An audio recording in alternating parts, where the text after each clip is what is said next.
तो खबर यह आ रही है कि जो डल झील है उसमें बर्फ जम गई है, लेकिन जो गठबंधन की बर्फ है वो अभी तक पिघल नहीं पा रही है। क्या मामला है? इस वक्त बड़ी खबर जम्मू कश्मीर से आ रही है। सरकार गठन को लेकर पीडीपी ने बयान दिया है कि अभी इसमें और वक्त लगेगा और इसकी जानकारी वो राज्यपाल को देने वाले हैं। पीडीपी ने यह भी कहा है कि सरकार निर्माण को लेकर बीजेपी से अब तक उनकी कोई आधिकारिक बातचीत नहीं हुई है। इस बीच सोनिया गांधी ने भी मुफ्ती मोहम्मद सईद को फोन कर जीत की बधाई दी है। बड़े दिन के बाद बधाई दी है। वैसे इस फोन के कई मायने निकाले जा रहे हैं। माना जा रहा है कि कांग्रेस भी सरकार में सक्रिय भूमिका निभाना चाहती है।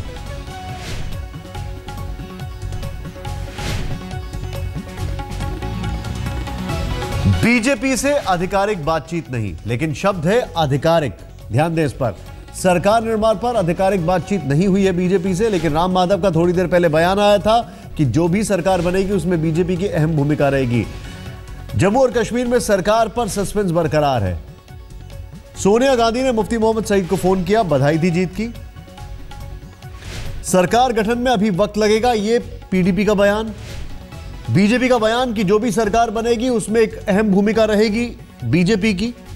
तीन खबरें बड़ी हैं यहां पर, अभी चार खबरें जरा ध्यान से देखें। पहली खबर यह कि सीधे तौर पर यह जो खबर आई है, पीडीपी ने कहा है सरकार गठन में वक्त लगेगा। पहली खबर। दूसरी खबर, सोनिया गांधी ने बधाई दी है मुफ्ती मोहम्मद सईद को फोन करके, जीत की बधाई दी है, थोड़े दिन के बाद ही सही लेकिन दी है। तीसरी खबर यह है कि बीजेपी ने यह कहा है कि जो भी सरकार बनेगी उसमें बीजेपी की अहम भूमिका होगी। चौथी खबर बड़ी महत्वपूर्ण, जरा ध्यान से सुने, क्योंकि जो बीजेपी ने कहा उसके बाद पीडीपी का यह कहना है कि आधिकारिक तौर पर बातचीत नहीं हुई है बीजेपी से। यानी इस वक्त की चार बड़ी खबरें आपके सामने। और अशरफ वानी इस वक्त हमारे साथ हैं।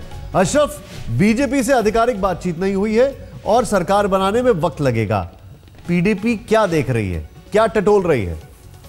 दरअसल साफ है, पीडीपी ने अपनी तरफ से साफ कर दिया है कि सरकार बहुत जल्द बनने वाली नहीं है। सरकार को बनने में समय लगेगा, क्योंकि वो कहीं ना कहीं जो उनका पॉलिटिकल एजेंडा जम्मू कश्मीर में है उसके साथ वो कोई समझौता नहीं करनी चाहती है।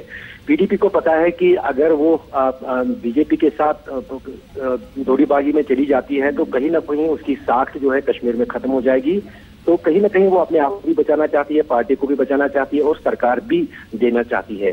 यही कारण है कि पीडीपी के स्पोक्स पर्सन, जिनको पीडीपी ने पूरी तरह से अब अथोराइज किया है कुछ भी बोलने के लिए, उसने साफ कर दिया है कि अभी भी औपचारिक बातचीत जो सरकार के गठन के लिए है बीजेपी के साथ शुरू नहीं हुई है।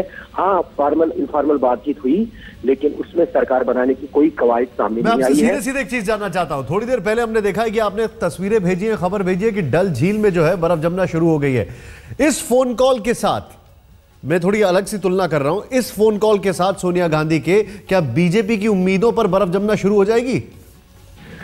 कहीं ना कहीं, क्योंकि विकल्प तो खुला है पीडीपी के पास कि उनको न सिर्फ कांग्रेस की तरफ से खुला समर्थन हासिल है, उसके अलावा नेशनल कॉन्फ्रेंस में भी एक तो राजनीतिक दांव खेलकर कहा है कि अगर पीडीपी बनाती है तो नेशनल कॉन्फ्रेंस उनका समर्थन देगी। तो कहीं ना कहीं इन तीन गठजोड़ ने बीजेपी के लिए मुश्किलें बढ़ा दी हैं। और बीजेपी पहले दिनों जिस अंदाज से होते अपने तरीके से जम्मू कश्मीर में सरकार बनाना चाहती थी, ये कहकर कि उन्हें सबसे ज्यादा वोट परसेंट मिला है, लेकिन उस पे कहीं ना कहीं अब बादल छटने लगे हैं। और वो चीज जो है बीजेपी काफी विचार में डालेगी कि वो आखिर करें क्या वो जम्मू कश्मीर को बचाएं और या फिर सरकार बनाने की पहल करें। तो कहीं ना कहीं निशांत, ये बात साफ है। बहुत बहुत शुक्रिया अशरफ, मैं रोकूंगा आपको। बहुत बहुत शुक्रिया इस जानकारी के लिए आपका।